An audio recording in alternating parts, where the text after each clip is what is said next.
ರಾಜ್ಯ ರಾಜಕಾರಣದಲ್ಲಿ ಟಿಪ್ಪು ಜಯಂತಿ ಮತ್ತೆ ಮುನ್ನೆಲೆಗೆ ಬರ್ತಾ ಇದೆ. ವಿವಾದವನ್ನ ಹುಟ್ಟಾಕ್ತಾ ಸಚಿವ ಜಮೀರ್ ಹೇಳಿಕೆ ಅನ್ನೋ ಪ್ರಶ್ನೆ.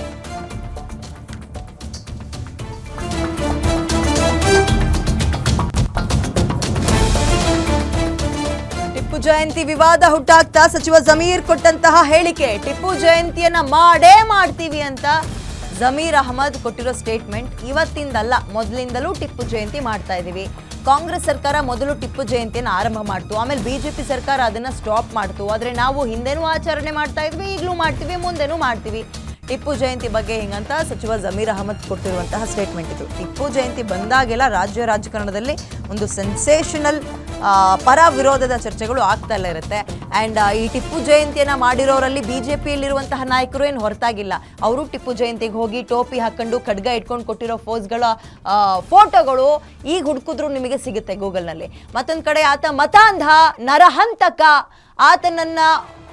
ಆತನ ಒಂದು ಜಯಂತಿ ಮಾಡೋ ಬದಲು ಉಳಿದಂತೆ ಮುಸ್ಲಿಂ ನಾಯಕರುಗಳು ಏನೆಲ್ಲ ಇದ್ದಾರೆ, ಲೀಡರ್ಸ್ಗಳು, ನಮ್ಮೆಲ್ಲರಿಗೂ ಮಾದರಿಯಾಗಿರುವಂತಹ ಅಬ್ದುಲ್ ಕಲಾಂ ಅವರಾಗಿರಲಿ, ಇಂಥವ್ರುಗಳ ಆಚರಣೆಯನ್ನ ಮಾಡಿದ್ರೆ ಏನ್ ತಪ್ಪು ಅಂತ ಉಳಿದಂಥವ್ರು ಪ್ರಶ್ನೆ ಮಾಡ್ತಾರೆ. ನೋಡೋಣ ಈ ಸಲ ಏನಾಗುತ್ತೆ. ಬೇರೆ ಕಡೆ ಆಚರಿಸು. ಟಿಪ್ಪು ಜಯಂತಿ ಮಾಡ್ಕೊಂಡೇ ಬರ್ತಾ ಇದೀವಿ ನಾವು ಇವತ್ತಿಂದೆಲ್ಲ.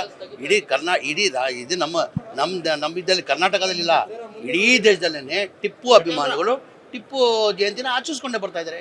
ಮೊನ್ನೆ ಹೋದ ತಿಂಗಳಲ್ಲಿತ್ತು, ನಾವು ಆಚರಿಸಿದ್ದೀವಿ. ಸರ್ಕಾರ ವತಿಯಿಂದ 2013 ಮನೆ ಸಿದ್ದರಾಮಯ್ಯ ಅವರು ಬ್ಯಾಂಕ್ವೆಟ್ ಹಾಲಲ್ಲಿ ಆಚರಿಸ್ತಾ ಇದ್ರು. ಅದು ಇವಾಗ ಬಂದಾಗಿದೆ.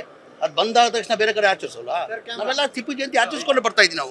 ಸರ್ಕಾರ ಸ್ಟ್ಯಾಂಡ್ ಅಲ್ವ ಸರ್? ಇಲ್ಲ, ಒಂದು ನಿಮಿಷ. ಸರ್ಕಾರ ವತಿಯಿಂದ 2014 ಟಿಪ್ಪು ಜಯಂತಿ ಮಾಡ್ಬೇಕಂತ ಬ್ಯಾಂಕ್ವೆಟ್ ಹಾಲಲ್ಲಿ ಮಾಡ್ತಾ ಇದ್ವಿ. ಈಗ ಮೊನ್ನೆ ಬಿಜೆಪಿ ಸರ್ಕಾರ ಬಂದಾದ್ಮೇಲೆ ಅದು ಬಂದ್ ಮಾಡಿದ್ರು, ಹಂಗೆ ಸ್ಟಾಪ್ ಆಗಿದೆ ಅದು. ನಾವು ಯಾವತ್ತೂ ಟಿಪ್ಪು ಜಯಂತಿ ಬ್ಯಾಂಕ್ವೆಟ್ ಹಾಲ್ ಮಾಡಿ ಅಂತ ತಿರ್ಗಾ ನಾವು ಯಾರು ಮುಸ್ಲಿಂ ಲೀಡರ್ಸ್ ಯಾರು ಕೇಳಿಲ್ಲ. ಟಿಪ್ಪು ಜಯಂತಿ ಟಿಪ್ಪು ಅಭಿಮಾನಿಗಳು ಅವತ್ತಿಂದ ಆಚರಿಸ್ಕೊಂಡು ಬರ್ತಾ ಇದ್ರೆ, ಇವತ್ತು ಆಚರಿಸ್ಕೊಂತಾರೆ, ಮುಂದೆನೂ ಆಚರಿಸ್ಕೊಂಡು ಬರ್ತಾರೆ. ಟಿಪ್ಪು ಜಯಂತಿ